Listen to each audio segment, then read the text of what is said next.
Good morning, friends. This is Akul Mac Live, and I'm Chandrakant.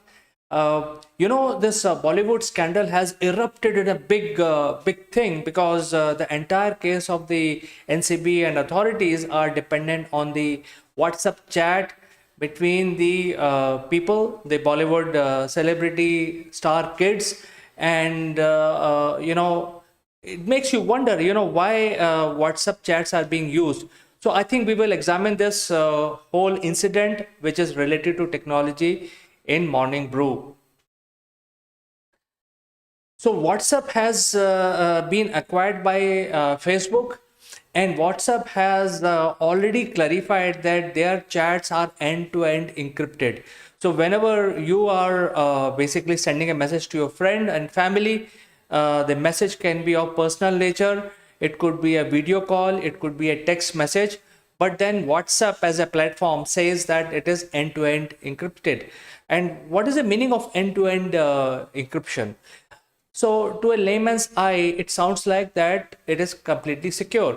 So, to understand this in more detail, the encryption depends on the sender and the receiver, and there is no other person who can intercept that message or a video call and then get access to your WhatsApp chat. And not even the WhatsApp employee or Facebook employees, they cannot do anything. So it is the message, when it is transmitted from your mobile device, can be decrypted only by the recipient mobile device.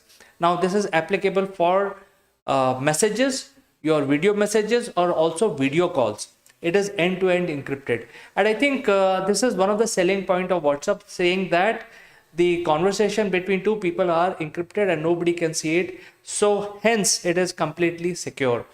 However, when we talk about the celebrity star kid, which is the recent cases from Bollywood, and it is becoming more scandalous, it seems that the whole case is dependent on the WhatsApp chat messages. And I mean, if you go back in history a few months back, there was a chat message from Ria Chakrabarti, which was presented as a sort of a proof into the court, and based on that, the bail was denied.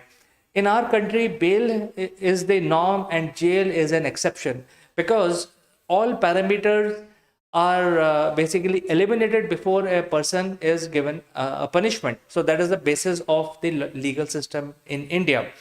So therefore, bail is denied based on very serious charges put across by authorities on the basis of these WhatsApp chats.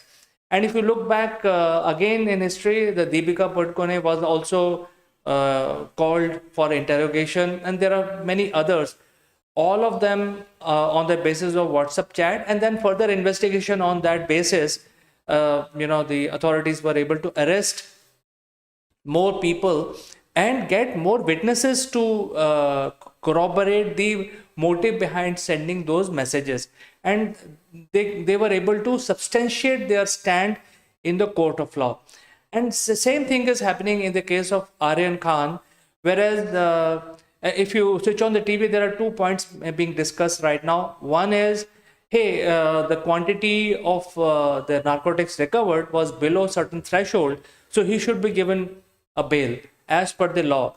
However, the authorities have moved away from that point. I mean, that was the point applicable during the first hearing, but after that, lots have flown under the bridge, and now the charges are of a conspiracy. That means these guys, even though they are celebrity kids, they were negotiating with global narcotics dealers, and there are WhatsApp chat with those people, and so on and so forth. And that is why the other star kid is now being interrogated, which is the other photograph, and there are others also in lineup, as we keep hearing.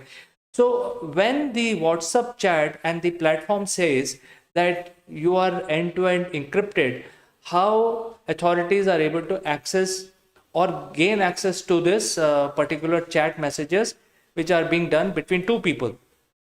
So we are not discussing the case today. We are only discussing the technical aspects related to information technology, and more so with WhatsApp encrypted messages. So The authorities are presenting these cases as their sort of evidence they have received or they generated during the interrogation. So it all boiled down to the legal system, basically. There is nothing wrong with WhatsApp or there is nothing wrong with technology. Your messages are encrypted.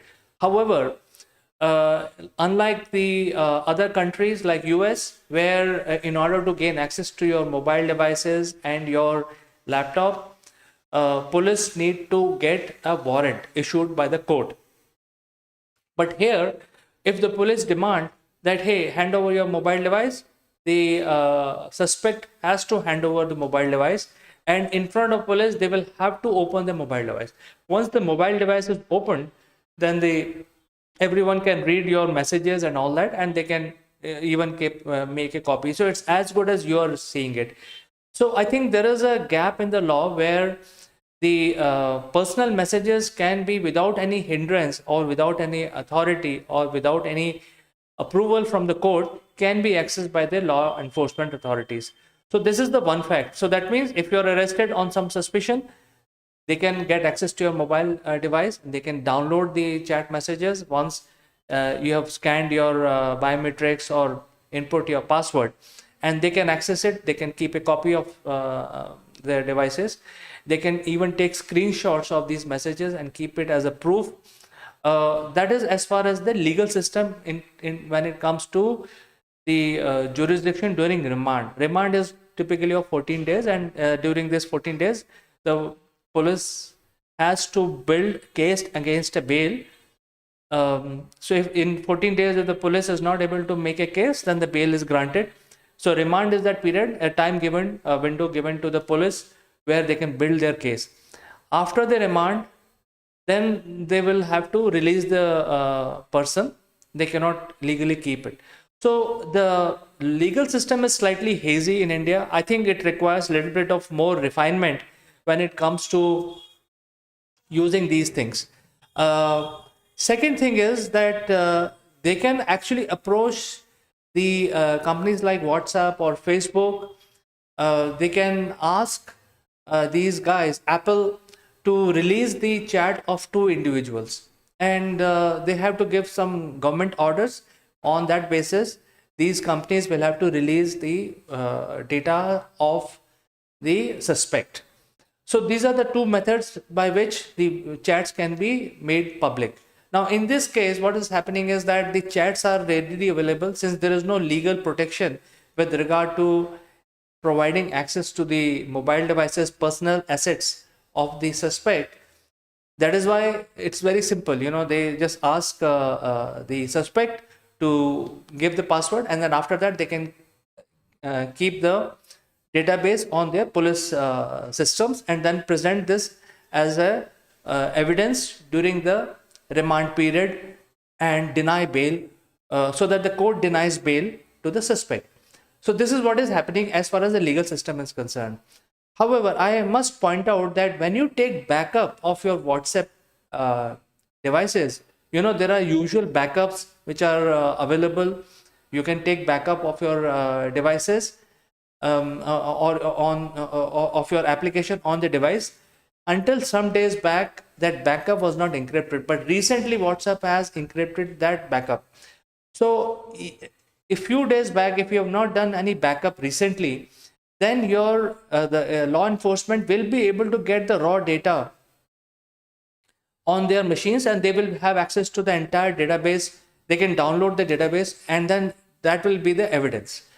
So friends, this is something which I thought I will bring, and it could be confusion among the mind of common people, how WhatsApp has been used as a sort of a tool when they say that their information is encrypted. So I just wanted to clarify by taking these examples.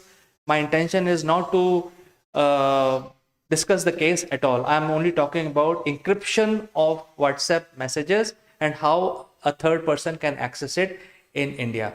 So if you like, do send me your comments. I'll reply to each and every one of your comment, and I will catch you in the next one.